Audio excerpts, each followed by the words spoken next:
आप लोग बताइए कि क्या बैंक में लोन लेने के लिए बैंक मैनेजर घूस लेता है कि नहीं लेता है?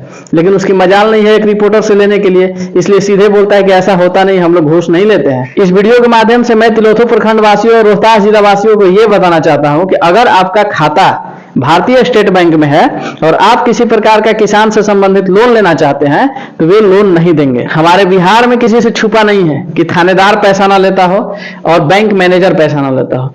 इनको बिना ऊपरी आमदनी के पेट ही नहीं भरता है। ये है तिलोथू में जो भारतीय स्टेट बैंक है उसका हालात। अगर भारतीय स्टेट बैंक में आपका खाता है तो आप ये सीधा तौर पर समझ सकते हैं कि आपको कोई भी किसान संबंधित लोन नहीं मिलेगा। अगर आप लेना चाहते हैं तो बेहतर यही होगा कि भारतीय स्टेट बैंक से अपना खाता हटवा लें और दूसरे किसी ब्रांच में जाएं और वहां जाकर के आप काम करा सकते हैं। मेरे हाथ में एक फॉर्म है और यह फॉर्म है पशु किसान क्रेडिट कार्ड द्वारा ऋण हेतु आवेदन पत्र का। यह फॉर्म पिछले वर्ष 2022 में जुलाई महीना में भरा गया था और अभी 2023 चल रहा है और अभी भी जुलाई महीना समाप्त होने की ओर है। और यह फॉर्म को भरवाया गया था सरकारी पशु चिकित्सालय के द्वारा।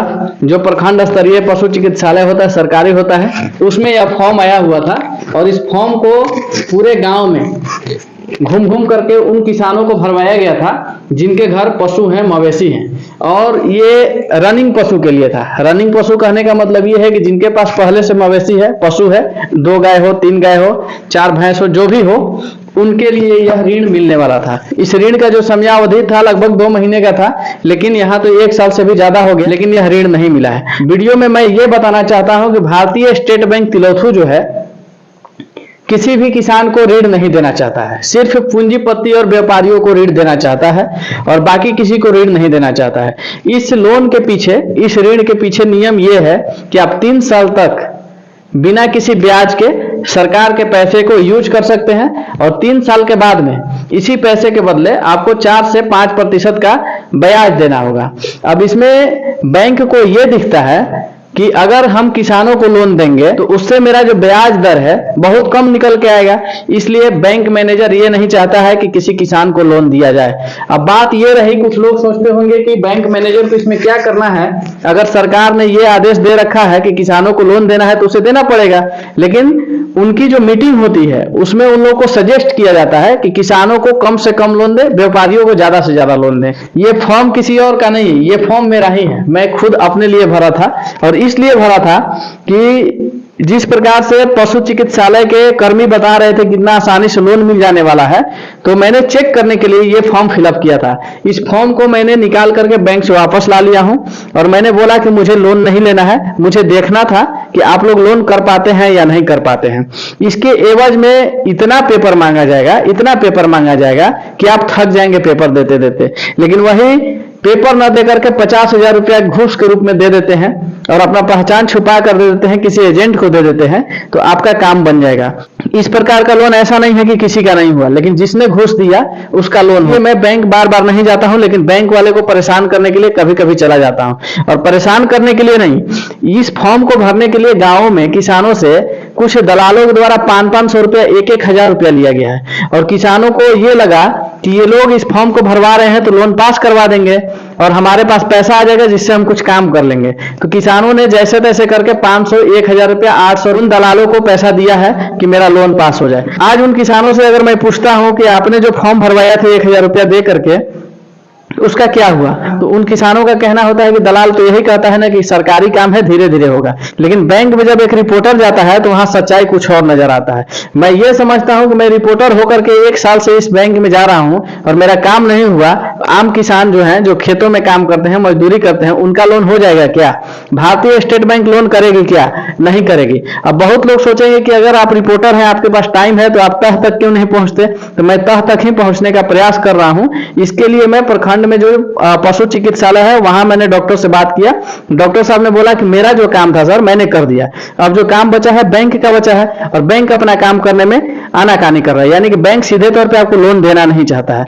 फिर मैं वहां से निकला जो जिला में पशुपालन विभाग है मैं वहां गया और एपीओ सर से मिला। वहां के जो हेड होते हैं एपीओ सर कहलाते हैं, उनसे मैंने बात किया। उन्होंने कहा कि सर रिटर्न में कंप्लेंट लाइए और मैं जाकर के आगे कंप्लेन करूंगा, शिकायत करूंगा कि बैंक किसानों को लोन नहीं देना चाहता है। और उन्होंने यह भी दुख जताया कि अगर आप 2 महीने में आ गए होते तो मैं इसका क्लास लगा दिया होता। तो अब मैं बैंक जाऊंगा तो मुझे लोन की जरूरत नहीं है, मैं लोन नहीं मांगूंगा उससे। मैं ये बोलूंगा कि तुम मेरा फॉर्म रिजेक्ट करो और उसका कारण लिखो कि क्यों रिजेक्ट कर रहे हो। यदि कारण पता नहीं चलेगा तो लोग इसी प्रकार से अंधविश्वास में रहेंगे, भ्रम में रहेंगे और हर बार इस प्रकार का फॉर्म निकलेगा और हर बार 1500 रुपया अपना नुकसान कर देंगे। मैं आम लोगों का बात करता हूं, मजदूर किसानों का बात करता हूं। तो मुझे इस बात की पीड़ा है कि झूठे फॉर्म निकाल करके और किसानों से पैसा ठग लिया जाता है, लूटे हुए लोगों को लूट लिया जाता है, गरीब लोगों को लूट लिया जाता है, जिनका एक दिन का मजदूरी भी 500 रुपया नहीं होता, उनसे 500 और 1000 रुपया लालच देकर के ले लिया जाता है। वे बेचारे क्या कर सकते हैं? काम करेंगे, अस्पताल में जाएंगे कि किसी बैंक में जाएंगे? वे कुछ नहीं कर पाते हैं, वो किसी न किसी पे आश्रित रहते हैं और उनका बात करने वाला कोई नहीं होता। इन बैंक कर्मियों से मेरा कहना होगा कि सर आप लोग एसी में बैठते हो, आपको कोई आइडिया नहीं है कि लोग कैसे कैसे करके पैसे एकत्रित करते हैं और आपके झांसे में फंस फिर आप उन्हें सदियों तक दौड़ाते रहते हैं। मुझे लगता है कि अगर मैं आसानी से पेश आऊं, बैंक का कहना मानते रहूं, जाकर के सर करते रहूं, तो ये 100 साल लग जाएंगे इस फॉर्म को क्लियर होने में। लेकिन मैं इस बार जाऊंगा तो उसे रिजेक्ट करवाऊंगा, जानबूझ करके बोलूंगा कि तुम मेरा फॉर्म रिजेक्ट करो और रिजेक्शन का कारण क्या है पीछे नहीं। 1 साल पूरा प्रयास कर चुका हूं, आगे प्रयास नहीं करना चाहता हूं। मुझे लोन नहीं चाहिए, इस फॉर्म को रिजेक्ट करो और इसके पीछे लिखो कि कारण क्या है जिसकी वजह से तूने मुझे लोन नहीं दिया। मैंने सब कुछ फुलफिल किया है, जितना उसने बताया उन सारे कामों को मैंने किया, लेकिन फिर भी बैंक वाला कहता है कि ये चीज करवाइए, वो चीज करवाइए। अभी जो फिलहाल का मैटर है, बैंक वाले का कहना है कि आप हस्ताक्षर और मुहर लगवा करके लाइए। तो किससे लगवा करके लाइए?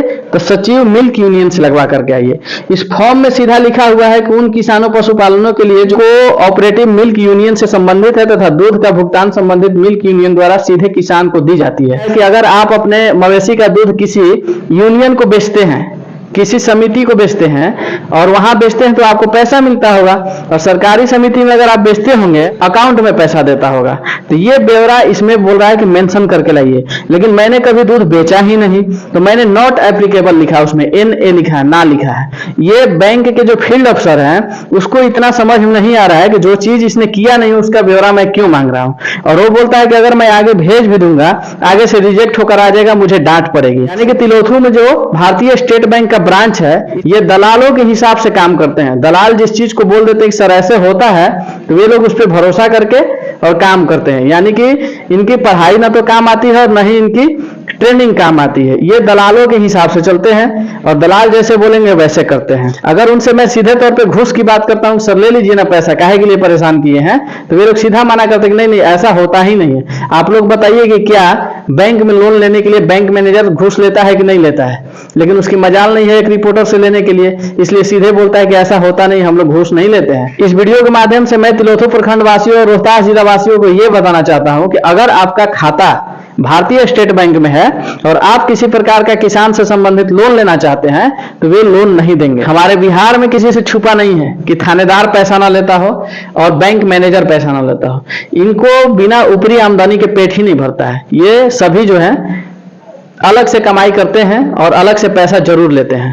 तो ये है तिलोथू में जो भारतीय स्टेट बैंक है उसका हालात। अगर भारतीय स्टेट बैंक में आपका खाता है तो आप ये सीधा तौर पे समझ सकते हैं कि आपको कोई भी किसान संबंधित लोन नहीं मिलेगा।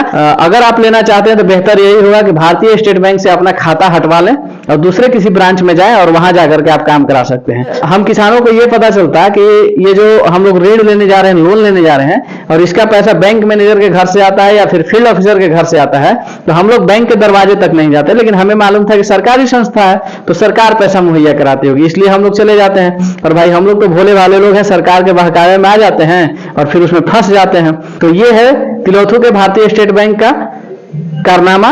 आपने अपना कीमती समय देकर के मेरा वीडियो देखा, इसके लिए बहुत शुक्रिया। और इस वीडियो को ज्यादा से ज्यादा शेयर कीजिएगा ताकि आम आदमी का हक ना मारा जाए, आम आदमी के साथ अन्याय ना हो पाए। बहुत शुक्रिया।